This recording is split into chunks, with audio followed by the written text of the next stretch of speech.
പ്രിയമുള്ളവരെ, എല്ലാവർക്കും നമസ്കാരം. ഇന്ന് നമ്മൾ ആദ്യമായിട്ട് നിങ്ങളോടൊപ്പം സൂചിപ്പിക്കുന്നത് നമ്മുടെ തയ്ച്ച ബ്ലൗസിന് കസ്റ്റമർ പറയുന്നുള്ള ചില കംപ്ലൈൻറ്റുകളൊക്കെ ഉണ്ട്. ഒന്ന്, ഈ കൈയുടെ പുറയിലെ ഈ ചുളിവിൻ്റെ കാര്യം പ്രത്യേകം ചിലർക്ക് എത്ര തയ്ച്ചിട്ടും ശരിയാകുന്നില്ല എന്ന ഒരു കാര്യം പറയുന്നുണ്ട്. അപ്പം അത് എത്രത്തോളം നമ്മൾ ശ്രദ്ധിക്കണം എന്നും, ബാക്ക് സൈഡിലെ ഈ ഒരു ചുളിവ് അവർ എത്രത്തോളം എത്ര നോക്കിയിട്ടും അവർക്കത് ഒരു ക്ലിയർ ആകുന്നില്ല എന്ന് പറഞ്ഞു. അതിന് നമ്മൾ എന്താണ് ചെയ്യേണ്ടത്? അതിലുപരി പറയുന്ന ഏറ്റവും വലിയ നമ്മൾ എത്ര തയ്ച്ചിട്ട് ഞാനിത് വെച്ച് കാണിച്ചാൽ, ഇപ്പം നമ്മുടെ കടയിൽ തന്നെ തയ്ച്ച ഒരു ബ്ലൗസാണ്. അപ്പോൾ ഇതിൻ്റെ ഒരു യു കണ്ടോ നിങ്ങൾ? എങ്ങനെയാണ് ഇത്ര മാത്രം യുവിലാണ് ഇത് പോകുന്നത് തയ്ച്ച് കഴിഞ്ഞിട്ടോ കണ്ടോ? അപ്പം നിങ്ങൾ ചിലർ പറഞ്ഞു ഇങ്ങനെ പോകുന്നു, ഇട്ട് കഴിഞ്ഞിട്ട് ഇതുപോലൊരു ഇങ്ങനെ ഒരു വി മോഡൽ നെക്കായി പോകുന്നു. അപ്പോൾ ഈ പ്രധാനപ്പെട്ട രണ്ട് കാര്യങ്ങളൊക്കെ നമ്മൾ എങ്ങനെയാണ് ചെയ്യേണ്ടത്, ഏതൊക്കെ കാര്യങ്ങളാണ് ഇതുപോലെ കാര്യങ്ങൾക്ക് നമ്മൾ ശ്രദ്ധിക്കേണ്ടത്, അപ്പം എത്രത്തോളം കണക്കിന് എത്രത്തോളം പ്രാധാന്യം ഉണ്ട് എന്നുള്ളതും കൈക്കുഴിക്കും അതുപോലെ തന്നെ നമ്മുടെ കൈയുടെ ചുറ്റളവിനൊക്കെ എത്രത്തോളം നമ്മുടെ കണക്കുമായിട്ട് പ്രാധാന്യമുണ്ട്, ആ കണക്കിൽ നമ്മൾ നോക്കി ചെയ്തില്ലെങ്കിൽ വരുന്ന കംപ്ലൈൻറ്റുകളെ പറ്റിയാണ് ഇന്ന് നമ്മൾ പറയുന്നത്. നമുക്കിന്നൊരു കാര്യം ചെയ്യാം. നമുക്കൊരു പാറ്റേൺ എന്ന രീതിയിൽ 36 ഇഞ്ച് സൈസിൻ്റെ ഒരു കണക്ക് നമുക്കെടുക്കാം. അതിൽ നിന്നും ഒരു കണക്ക് നിങ്ങൾക്ക് ഞാൻ പറഞ്ഞു തരാം. അത് വെച്ച് നിങ്ങൾ ബാക്കി ബ്ലൗസുകളൊക്കെ വെട്ടുമ്പോൾ കണക്കിൻ്റെ ഒരു പ്രാധാന്യത്തെപ്പറ്റി നമ്മൾ കൃത്യം ബുക്കിൽ തന്നെ കുറിച്ച് വെക്കണം. കൈക്കുഴി എങ്ങനെയാണ് കണക്ക് കൂട്ടുന്നതിനെ പറ്റിയും, ഷോൾഡർ എങ്ങനെയാണ് നമ്മൾ കണക്ക് കൂട്ടുന്നതിനെ പറ്റിയും, ബാക്ക് നെക്ക് നമ്മൾ ഡീപ്പ് നെക്ക് ഇറങ്ങിയെങ്കിൽ ഷോൾഡറിൽ വരുത്തേണ്ട മാറ്റങ്ങൾ എന്തൊക്കെയാണ്, ഇനി നെക്ക് ടൈറ്റ് കിട്ടുന്നില്ലേ നമ്മൾ എന്തൊക്കെ മാറ്റങ്ങൾ ചെയ്യണം, അങ്ങനെയുള്ള കുറേ കംപ്ലൈൻറ്റുകൾ തയ്ച്ച ബ്ലൗസിന് വരുന്ന കംപ്ലൈൻറ്റും ഉണ്ട്. അപ്പം അതെല്ലാം കൂടെ കണക്ക് കൂട്ടി നമുക്കിന്ന് ഒരു എത്രത്തോളമാണ് അതിന് വരുത്തേണ്ട മാറ്റങ്ങൾ എന്ന് നമുക്ക് നോക്കാം.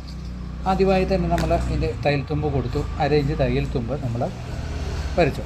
ഇനി നമ്മൾ ഈ സാമ്പിൾ കാണിക്കുന്ന ബ്ലൗസിൻ്റെ ഇറക്കം എന്ന് പറയുന്നത് 14 ഇഞ്ചാണ്. 14 ഇഞ്ചിൽ രണ്ടിടത്ത് നമ്മൾ മാർക്ക് ചെയ്യണം. പ്രത്യേകം രണ്ടിടത്ത് മാർക്ക് ചെയ്തു. മാർക്ക് ചെയ്തിട്ട്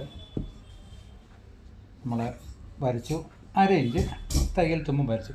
അപ്പം 36 ആകുമ്പോൾ നമ്മൾ കണക്ക് വെച്ച് സൈസ് വെച്ച് പറയുമ്പോൾ നമ്മൾ ആദ്യം ശ്രദ്ധിക്കേണ്ടത് 36ൻ്റെ 6ൽ 1 ഷോൾഡർ. അപ്പം നമുക്ക് 6 ഇഞ്ച് ഷോൾഡർ വരും. 6 ഇഞ്ച് നമ്മൾ ഷോൾഡർ മാർക്ക് ചെയ്തു. 6 ഇഞ്ച് കൈക്കുഴിയും മാർക്ക് ചെയ്തു. ഇതാണ് ഇതിൻ്റെ നമ്മൾ അടിസ്ഥാനപരമായി സൈസ് വെച്ചുള്ള ബ്ലൗസിൻ്റെ മെഷർമെൻറ്റിൻ്റെ ഒരു കണക്കാണ്. 6 ഇഞ്ച് 36 ഇഞ്ച് ഏത് വണ്ണത്തിൻ്റെയും 6ൽ 1 ഷോൾഡറും 6ൽ 1 കൈക്കുഴിയും. ഇത്രയുമാണ് അതിൻ്റെ ഒരു കണക്ക്. ഇനി നമ്മൾ ആ കണക്ക് വെച്ച് നമ്മൾ വെട്ടുമ്പോൾ ഒരു പക്ഷേ നമുക്ക് ബാക്കിനൊക്കെ ഒരു 8 ഇഞ്ചോ 9 ഇഞ്ചോ ഒക്കെ വരാനുള്ള സാധ്യതയുണ്ട്. അത് വരുമ്പോൾ നമ്മൾ എങ്ങനെയാണ് നോക്കുന്നതെന്ന് വെച്ചാൽ, നമ്മളിപ്പോൾ 2.5 ഇഞ്ച് വൈഡ് കൊടുത്തു. 2.5 ഇഞ്ച് വൈഡ് കൊടുക്കുമ്പോൾ ഷോൾഡർ എത്രയുണ്ട്, നമുക്ക് 2.25 ഇല്ലെങ്കിൽ തീർന്ന് കിട്ടുന്നുണ്ടോ എന്ന് പ്രത്യേകം നോക്കണം. ഇപ്പോൾ 2.5 ഇഞ്ച് വൈഡ് കൊടുത്തു. നമ്മൾ എന്നാതാക്കുന്നത്, നമ്മളൊരു 9.5 ഇഞ്ച്, അതായത് 9 ഇഞ്ച് നമുക്ക് തീർന്നും കിട്ടണം. 1/2 ഇഞ്ച് നമുക്ക് തയ്യൽ തുമ്പൂടെ കൂട്ടി നമ്മളിങ്ങനെ സ്ക്വയർ വരയ്ക്കുന്നു. ഈ സ്ക്വയർ വരയ്ക്കുമ്പോൾ നിങ്ങൾ പ്രത്യേകം സൂക്ഷിക്കേണ്ട ഒരു കാര്യം, ഈ കൈക്കുഴിയുടെ അളവിൽ നിന്നും എത്രത്തോളമാണ് ബാക്ക് നെക്ക് ഇറങ്ങുന്നതെന്ന് പ്രത്യേകം നിങ്ങൾ നോക്കണം. പ്രത്യേക ഒരു കണക്ക് നിങ്ങൾ ഓർമ്മയിൽ വെച്ചോളുക. ഈ കൈക്കുഴിയുടെ അളവിൽ നിന്നും ബാക്ക് നെക്ക് എത്ര ഇഞ്ച് വ്യത്യാസം വരുന്നുണ്ട് എന്ന് പ്രത്യേകം നോക്കണം. അപ്പോൾ നമ്മൾ എന്ത് ചെയ്തുണ്ടോ ഈ നോക്കുന്നു, ഇത് എത്ര വന്നു? 3 ഇഞ്ച് വന്നിട്ടുണ്ട്. ഈ 3 ഇഞ്ച് നെക്ക് ഇറങ്ങിയെങ്കിൽ 1 ഇഞ്ചിന് നമ്മൾ 4 ഇഞ്ച് വെച്ച് ഷോൾഡർ കുറയ്ക്കണം. മനസ്സിലായോ? അപ്പോൾ നിൽക്കണേ നമ്മൾ 1 ഇഞ്ച്. അപ്പോൾ ഇത് എത്ര ഇഞ്ച് വന്നു നോക്കാം. 1, 2, 3 ഇഞ്ച് അടുത്ത് വന്നിട്ടുണ്ട്. ഇങ്ങനെ ഈ 3 ഇഞ്ച് വരുമ്പോൾ ഈ 3 ഇഞ്ചിന് നമ്മൾ എന്ത് ചെയ്യും? 1/2 ഇഞ്ച് ഷോൾഡർ കുറച്ച് കൊടുക്കും. 3/4 ഇഞ്ച് ഷോൾഡർ കൊടുക്കും. 3/4 ഇഞ്ച് ഷോൾഡർ ഇവിടെ കുറച്ച് കൊടുക്കണം. അപ്പം എത്രത്തോളം നിങ്ങൾ ബാക്കിനൊക്കെ ഇറങ്ങുന്നോ 1 ഇഞ്ചിന് 4 ഇഞ്ച് വെച്ച് പ്രത്യേകം നിങ്ങൾ ഷോൾഡർ കുറച്ച് കൊടുക്കുന്ന കാര്യം ഓർത്തോണം. അത് നിങ്ങൾ മറക്കാതെ തന്നെ കുറിച്ചിടണം. ബുക്കിൽ വരച്ച് എഴുതി തന്നെ ഇടുക. ഇനി അടുത്ത നമ്മൾ നോക്കുന്നതെന്ന് പറഞ്ഞാൽ വണ്ണം. അപ്പോൾ 36ൻ്റെ കൂടിൽ നോർമൽ ഒരു തുണിയാണെങ്കിൽ നമ്മൾ 4 കൂടെ ചേർത്ത് 40 ഇഞ്ചാണ് നമ്മൾ ബ്ലൗസ് വെട്ടുന്നത്. അപ്പോൾ 36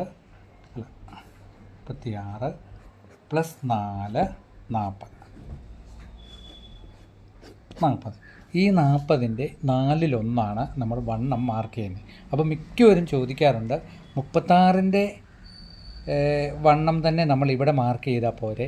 അപ്പം 36ൻ്റെ 4/1 എന്ന് പറയുമ്പോൾ 9 ഇഞ്ചല്ലേ, പിന്നെ എന്തിനാണ് ഇവിടെ 10 ഇട്ടതെന്നൊക്കെ ചിലർ ചോദിക്കാറുണ്ട്. അപ്പം പ്രത്യേകം ഓർക്കുക, ബോഡി വണ്ണത്തിൻ്റെ കൂടെ വലിയാത്ത തുണിയാണ് 4 ഇഞ്ചും കൂടെ ചേർത്ത് നമ്മളതിനെ നോക്കുന്നു, അതിൻ്റെ 4/1 ഇടുന്നത്. അപ്പോൾ ഉദാഹരണമായിട്ട് നമുക്ക് 36 പ്ലസ് 4, അപ്പോൾ എത്ര വന്ന് 40. ഈ 40 4/1 നമ്മളിവിടെ മാർക്ക് ചെയ്യുന്നത്, അതായത് 10. ഇതിൻ്റെ 36 അപ്പോൾ 30 ഇഞ്ച് വേസ്റ്റ് വേണം. ഈ വേസ്റ്റ് വേണം ഇങ്ങനെ മാർക്ക് ചെയ്തിട്ട് നമ്മളിങ്ങനെ മാർക്ക് ചെയ്യുന്നു. ഇങ്ങനെ മാർക്ക് ചെയ്യുമ്പോൾ നിങ്ങൾ ഇങ്ങനൊരു വരച്ച് നോക്കണം. ഇതുണ്ട്. അപ്പോൾ എത്രത്തോളം വണ്ണം ഇതിന് വലിയാൻ സാധ്യതയുണ്ട് എന്ന് നിങ്ങൾക്ക് മിനിമം മനസ്സിലാകും.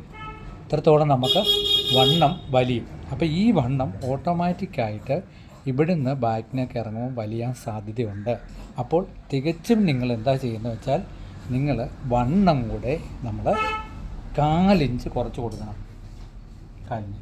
ഈ ബാക്ക് ബേസിൽ ഒരിടത്ത് 4 ഇഞ്ച് കുറയുമ്പോൾ ഫ്രണ്ടും ബാക്കും കൂടെ കൂടുമ്പോൾ 1 ഇഞ്ച് നമുക്ക് മൊത്തത്തിൽ ലൂസ് കുറയും. ഫുൾ റൗണ്ട് ലൂസ് മൊത്തത്തിൽ നമുക്ക് 1 ഇഞ്ച് കുറയും. 1 ഇഞ്ച് കുറയുമ്പോൾ ഒരു കാരണവശാലും നമുക്ക് ഷോൾഡർ വൈഡായി പോകത്തില്ല, ഷോൾഡർ പിടിച്ച് നിൽക്കും. അപ്പോൾ നമ്മൾ എന്തൊക്കെ മാറ്റങ്ങൾ വരുത്തി, ഡീപ്പ് നെക്ക് ബാക്ക് നെക്ക് ഇറങ്ങിയപ്പോൾ നമ്മൾ എവിടെയൊക്കെ മാറ്റം വരുത്തി, ഈ 3 ഇഞ്ച് ഇറങ്ങിയപ്പോൾ 3/4 ഇഞ്ച് ഷോൾഡർ കുറച്ചു, ഇവിടെ 3 ഇഞ്ച് ഇറങ്ങിയപ്പോൾ 1/2 ഇഞ്ച് 1 ഇഞ്ച് മൊത്തത്തിൽ വണ്ണം കുറഞ്ഞു. അപ്പോൾ 4 ഇഞ്ച് ഇവിടെ നമ്മൾ മാറ്റം വരുത്തുമ്പോൾ മൊത്തത്തിൽ നമുക്ക് എത്ര ഇഞ്ച് മാറ്റം വന്നു? മൊത്തത്തിൽ നമുക്ക് മാറ്റം വരുന്നു 1 ഇഞ്ച് വണ്ണവും മാറ്റം വന്നു. ഇനി നമ്മൾ 1.25 ഇഞ്ച് വിടുക. ഇട്ടിട്ട് നമ്മളിങ്ങനെ തന്നെ മാർക്ക് ചെയ്യണം. മാർക്ക് ചെയ്യുമ്പോൾ പ്രത്യേകം ഓർക്കേണ്ട ഒരു കാര്യം, കൈക്കുഴിയുടെ ഏറ്റവും സെൻറ്ററിൽ നിന്ന് വേണം നമ്മളിത് കൊടുക്കാൻ. ഇങ്ങനെ മാർക്ക് ചെയ്ത് പറ്റുന്നു. അപ്പോൾ നമ്മൾ ബ്ലൗസ് തയ്ച്ച് കൊടുത്തു കഴിഞ്ഞിട്ടും അവർക്ക് കൈയുടെ ചുളിവ് വരുന്നുണ്ട്, ചുളിവ് മാറുന്നില്ല എന്നുണ്ടെങ്കിൽ നിങ്ങൾ ആദ്യം ശ്രദ്ധിക്കേണ്ട പ്രധാന കാര്യം, ഈ കൈയുടെ സെൻറ്റർ മാറിയിട്ടുണ്ടോ എന്ന് പ്രത്യേകം നോക്കണം. സെൻറ്റർ, അതായത് നമ്മൾ കൈ വെട്ടുമ്പം കൈയുടെ ഒരു സെൻറ്റർ ഉണ്ടല്ലോ, ഈ ഭാഗത്ത് ഈ സെൻറ്റർ പിടിക്കുമ്പം വലിഞ്ഞു പോയെങ്കിലും ഇവിടം ചുളിയാൻ സാധ്യതയുണ്ട്. ഇവിടെ നമ്മൾ 1.5 ഇഞ്ച് വരെ നമുക്ക് കൊടുക്കാം.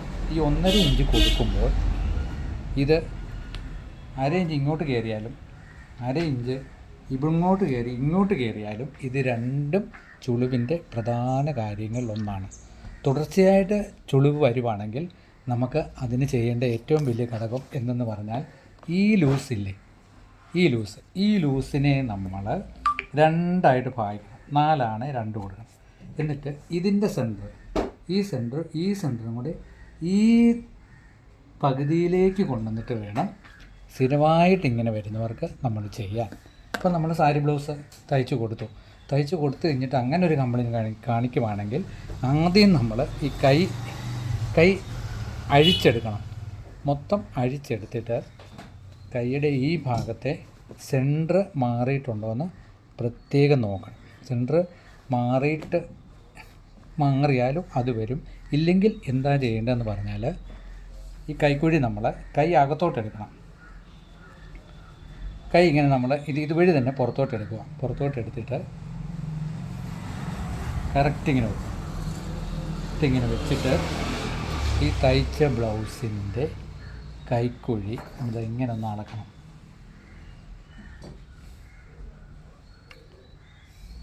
ഇങ്ങനെ അളക്കണം. ഇങ്ങനെ നമ്മൾ സ്ക്വയറിലൊരു വരച്ചിട്ട് ഇവിടെ നോക്കണം എത്രത്തോളം ഉണ്ട്, കൂടിയിട്ടുണ്ടോ കുറഞ്ഞിട്ടുണ്ടോ.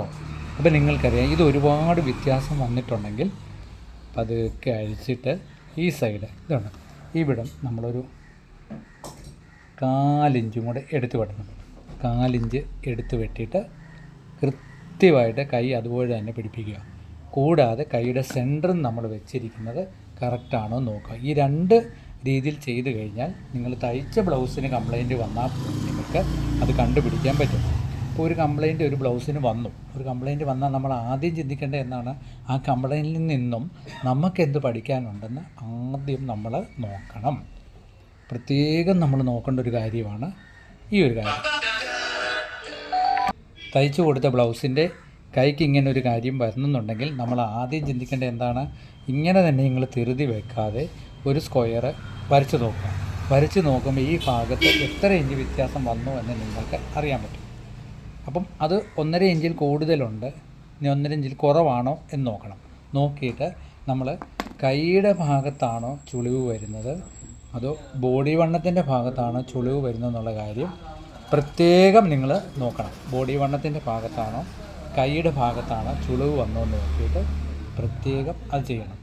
അപ്പോൾ നമുക്ക് ബാക്ക് പീസ് ഒന്ന് വെട്ടിയിട്ട് ഫ്രണ്ട് പീസ് നമുക്ക് വെട്ടുന്ന കാര്യത്തിലേക്ക് പോകാം. അപ്പോൾ ഇത്രയും 2 കാര്യങ്ങൾ നിങ്ങൾക്ക് മനസ്സിലായല്ലോ.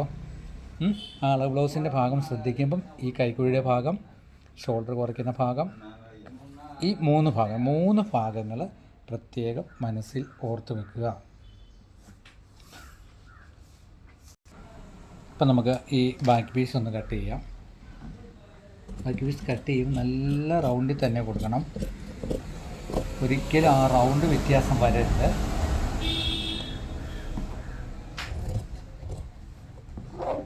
ഷോൾഡർ നമ്മൾ കുറച്ചിട്ട് കൈക്കുഴിയുടെ പകുതിയിൽ നിന്ന് ഇങ്ങനെ തന്നെ വെട്ടിയെടുക്കണം. നമുക്ക് ഫ്രണ്ട് നെക്കിൻ്റെ ഒരു കാര്യത്തിലേക്ക് പോകണം. ഫ്രണ്ട് നെക്ക് യു വെട്ടുമ്പോൾ വി ആണ് കാണിക്കുന്നത് എന്ന് പറഞ്ഞു. അപ്പം അത് നമുക്കൊന്ന് നോക്കേണ്ടിയിരിക്കുന്നു. അപ്പം അതിൻ്റെ കാര്യം കൊണ്ട് നമുക്കൊന്ന് നോക്കാം. അപ്പം ഇനി നമ്മൾ ശ്രദ്ധിക്കേണ്ട കാര്യം, ഇപ്പം ഞാൻ 36 എന്ന് പറഞ്ഞു, 36ൻ്റെ 1/4 1 ഇഞ്ച് കുറച്ചാണ് നമുക്ക് കൈക്കുഴി തീർന്ന് കിട്ടേണ്ടത്. മനസ്സിലായോ? കൈക്കുഴി നമുക്ക് തീർന്ന് കിട്ടേണ്ട അളവ് ഒരിക്കൽ കൂടി പറയാം. 36ൻ്റെ 1/4 1 ഇഞ്ച് കുറച്ച്. ഇപ്പോൾ ഏത് മെഷർമെൻ്റ് ആണെങ്കിലും ആ മെഷർമെൻറ്റിൻ്റെ 1/4 1 ഇഞ്ച് കുറച്ച് വേണം നമുക്ക് കൈക്കുഴി കിട്ടാൻ. അപ്പം ഇത് 36/9 നമ്മളിങ്ങനെ ടേപ്പ് വെച്ച് അളക്കണം. കണ്ടോ? ഇങ്ങനെ ഓരോ ഇഞ്ച് വെച്ച് പിടിച്ചാൽ കറക്റ്റ് നമുക്ക് അറിയാൻ പറ്റും. 8 ഇഞ്ച് നമുക്ക് തീർന്ന് കിട്ടും. ഒന്നും കൂടെ ഒന്ന് നോക്കിക്കോ കേട്ടോ. ഈ ഇതുണ്ട്, ഇങ്ങനെ നമ്മൾ പിടിച്ചിട്ട് 1 ഇഞ്ച് വെച്ച് 1 ഇഞ്ച് വെച്ച് പിടിച്ചാൽ നമുക്ക് കറക്റ്റ് ഇങ്ങനെ പിടിക്കുക. 1 ഇഞ്ച് വെച്ച് ഇങ്ങനെ 1 ഇഞ്ച് പിടിക്കുക, 1 ഇഞ്ച് വെച്ച് ഇങ്ങനെ പിടിക്കുക. അപ്പോൾ കറക്റ്റ് നമുക്ക് കിട്ടും. അപ്പം കൈക്കുഴിയുടെ ഭാഗം പ്രത്യേകം ശ്രദ്ധിക്കുക. നമ്മൾ 4/1 നമുക്ക് 1 ഇഞ്ച് കുറച്ച് വേണം കൈക്കുഴി കിട്ടാൻ. അത് നമ്മൾ അളന്ന് കഴിയുമ്പം തന്നെ നിങ്ങൾ ബോഡി വണ്ണം വെച്ച് മാർക്ക് ചെയ്യുമ്പോൾ തന്നെ നോക്കിക്കോണം. ഇനി നമുക്കുള്ളത് ഫ്രണ്ട് പീസ് വെട്ടുമ്പോൾ നെക്കിൻ്റെ മാറ്റം നമുക്കൊന്ന് നോക്കണം. അതെങ്ങനെ, എത്ര നമ്മൾ വെട്ടിയിട്ടും നെക്ക് മാറ്റം വരുന്നത് എങ്ങനെയാണ് നമുക്കറിയാം. ഏകദേശം നമ്മൾ ഇപ്പം ഈ അളവിൽ നിന്നും 1.5 ഇഞ്ച് താത്താണ് നമ്മൾ എപ്പോഴും വെട്ടുന്നത്. ഫ്രണ്ട് പീസ് നമ്മൾ 1.5 ഇഞ്ച് ഇവിടുന്ന് താത്ത് കൊടുക്കും. പിന്നെ 1.5 ഇഞ്ച്, ഈ 1.5 ഇഞ്ച് നമ്മൾ ഇപ്പം ഞാൻ കട്ട് പീസിലാണ് കാണിക്കുന്നത്. നിങ്ങൾ വെട്ടുമ്പോൾ നിങ്ങൾ അത്രയും നോക്കിക്കോണം കേട്ടോ. ഞാനൊരു മാർക്ക് കൊടുത്തു. ഈ മാർക്കിൻ്റെ കൂടെ വേണം നമ്മളത് ചെയ്യാനായിട്ട്. അപ്പോൾ നമ്മളിതിനെ സ്ട്രെയിറ്റ് കട്ട് ചെയ്യുമ്പോൾ നമ്മൾ 4 ഇഞ്ച് നമ്മൾ സ്ട്രെയിറ്റ് കട്ടിങ് കൊടുക്കുമ്പോൾ നമ്മൾ ബാക്ക് പീസിൽ നിന്നും 4 ഇഞ്ച് നമ്മൾ ഇവിടുന്ന് തള്ളിയാണ് വെട്ടുന്നത്.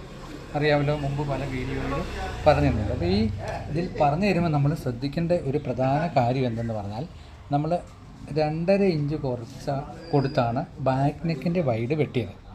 നിങ്ങളുടെ ഓർമ്മയിലുണ്ടല്ലോ. പ്രത്യേകം ഈ ഫ്രണ്ട് യൂനെക്ക് കിട്ടാതെ വരുന്നതിൻ്റെ പ്രധാന ഘടകങ്ങളിലൊന്നാണ് നമ്മൾ 2 ഇഞ്ച് വൈഡ് കൊടുത്ത്, അല്ലെ 2.5 ഇഞ്ച് വൈഡ് കൊടുത്ത് ബാക്ക് നെക്ക് ഇവിടെ വെട്ടി 2.5 ഇഞ്ച്. അപ്പോൾ 2.5 ഇഞ്ച് വൈഡ് കൊടുത്ത് ബാക്ക് നെക്ക് വെട്ടുമ്പോൾ 2.25 ഇവിടെ ഉണ്ടോ എന്ന് നിങ്ങൾ പ്രത്യേകം നോക്കണം. മനസ്സിലായോ? ഒന്നും കൂടെ പറഞ്ഞുതരാം. നമ്മൾ 2.5 ഇഞ്ച് വൈഡ് നെക്ക് കൊടുത്ത് ഇവിടെ ബാക്ക് നെക്ക് വെട്ടി, ഈ 4 ഇഞ്ച് തള്ളി ഇവിടെ വരച്ച് കഴിയുമ്പോൾ ഈ ഭാഗത്ത് വരുമ്പോൾ 2.25 നമുക്ക് കിട്ടണം. പ്രത്യേകം സ്ട്രെയിറ്റിൽ. ക്രോസ് ആണെങ്കിൽ നമുക്ക് കറക്റ്റ് ചെയ്ത് അത് വെട്ടാം, തുണിയുടെ ഷേപ്പ് പോലെ വെട്ടാം. എന്നിട്ട് 1/2 ഇഞ്ച് ഇവിടെ തരുതുമ്പോൾ കൊടുത്തിട്ട് 6 ഇഞ്ചാണ് 5.75 ഇങ്ങനെ വരയ്ക്കണം. വരച്ചിട്ട് ഈ വരയിൽ നിന്ന് വേണം നമുക്ക് നെക്ക് വെട്ടാൻ. ഈ വരയിൽ നിന്ന് നമ്മൾ എങ്ങനെ വെട്ടണം? സ്ക്വയർ വരച്ച്. ഇപ്പം ഞാൻ ഫ്രണ്ടിനെ കാണും. ഈ ബാക്ക് പീസ് ഇങ്ങനെ ഒന്ന് മാറ്റിയിട്ട് ഈ നെക്കിൻ്റെ മാത്രം നമുക്ക് മുഖ്യ ഒരു പ്രശ്നമായിട്ട് എടുക്കാം. ഇപ്പോൾ നെക്കിൻ്റെ മാത്രം നമ്മൾ എടുക്കുമ്പോൾ 2 രീതിയിൽ നമുക്ക് ചെയ്യാം. നിങ്ങൾ വെട്ടുമ്പോൾ ഇത് കണ്ടോ, 1 ഇഞ്ച് ഇവിടെ തള്ളി നമ്മൾ ഈ ഭാഗത്ത് നിന്ന് ഇങ്ങനെ വെട്ടുമ്പോൾ കണ്ടോ നെക്ക് ഇങ്ങനെ വന്നു. ഒരു കാരണവശാലും നിങ്ങൾ എത്ര വെട്ടിയാലും ഇത് നെക്ക് കിട്ടത്തില്ല. മനസ്സിലാവും? അപ്പം നിങ്ങൾ നോക്കണതുണ്ടോ, ഈ സ്ക്വയറിൽ നിങ്ങൾ ടേപ്പ് ഒന്ന് വെച്ച് നോക്കിക്കേ, 1 ഇഞ്ച് വന്നു. ഒരു കാരണവശാലും നിങ്ങൾക്ക് ഇത് നെക്ക് വെട്ടത്തില്ല. കാരണം നമ്മൾ ഇവിടെ ഒരു 4 ഇഞ്ച് ഫ്രണ്ട് പീസിൻ്റെ നെക്ക് പിടിച്ച് നിൽക്കാൻ എടുത്ത് വിടുന്നുണ്ട്. അപ്പോൾ ഇത് വായിക്കഴിയുമ്പോൾ ഒരിക്കലും നെക്ക് നമുക്ക് കിട്ടില്ല.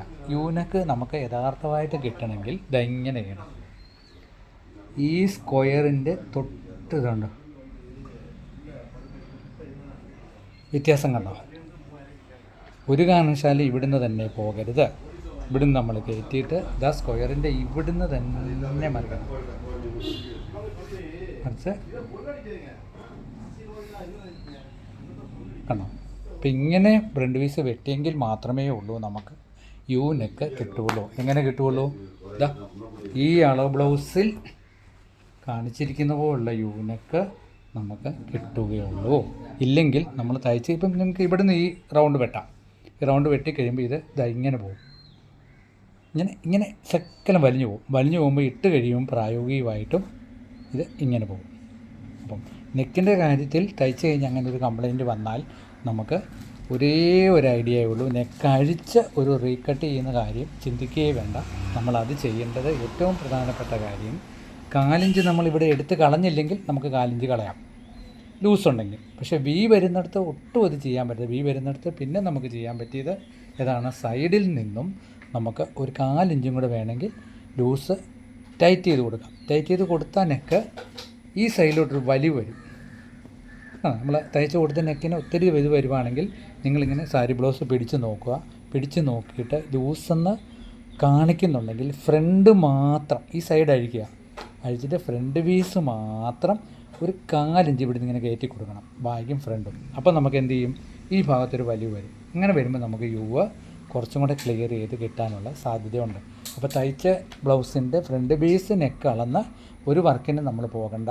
കുറച്ചും കൂടെ അതൊരു മോശമായി പോവുകയുള്ളൂ കേട്ടോ. അപ്പം അതിലേക്ക് ചെയ്യാതിരിക്കുക. അപ്പം ഇന്നിപ്പോൾ ഇത്രയും കാര്യങ്ങൾ നിങ്ങൾക്ക് മനസ്സിലായി എന്ന് കരുതുന്നു. അടുത്ത സാരി ബ്ലൗസ് വെട്ടുമ്പോൾ ഈ 2 കംപ്ലൈൻറ്റ് നമ്മൾക്ക് എങ്ങനെ മാറ്റാമെന്നുള്ള കാര്യങ്ങൾ തീർച്ചയായിട്ടും ഓർമ്മയിൽ വെക്കുക. ഫ്രണ്ട് നെക്കിൻ്റെ ഈ കാര്യങ്ങൾ പ്രത്യേകം ശ്രദ്ധിക്കുക. നാളത്തെ കഴിഞ്ഞൊക്കെ ആയിട്ട് ഇതിൻ്റെ ബാക്കി കാര്യങ്ങൾ നമ്മൾ പറഞ്ഞു തരാം. ഇപ്പം തന്നെ 18 മിനിറ്റ് 19 മിനിറ്റോളം എത്തി. അപ്പം ഘട്ടങ്ങളായിട്ട് നമുക്ക് വരുന്ന കംപ്ലൈൻറ്റുകൾ ചെയ്യാം. ഇനി നിങ്ങൾക്ക് തയ്ച്ചു കൊടുത്ത ബ്ലൗസിന് എന്തെങ്കിലും കംപ്ലൈൻറ്റുകൾ ഉണ്ടെങ്കിൽ എന്നെ പ്രത്യേകം കമൻറ്റിൽ ഇടുക, നമുക്ക് നോക്കി ചെയ്യാം. ഇത്രയും കാര്യങ്ങൾ നിങ്ങൾക്ക് മനസ്സിലായി എന്ന് വിശ്വസിക്കുന്നു. ഈശ്വരൻ്റെ അനുഗ്രഹം കിട്ടട്ടെ എന്ന് നിറഞ്ഞ മനസ്സോടുകൂടി പ്രാർത്ഥിച്ചുകൊണ്ട് നിർത്തുന്നു. നന്ദി, നമസ്കാരം. താങ്ക്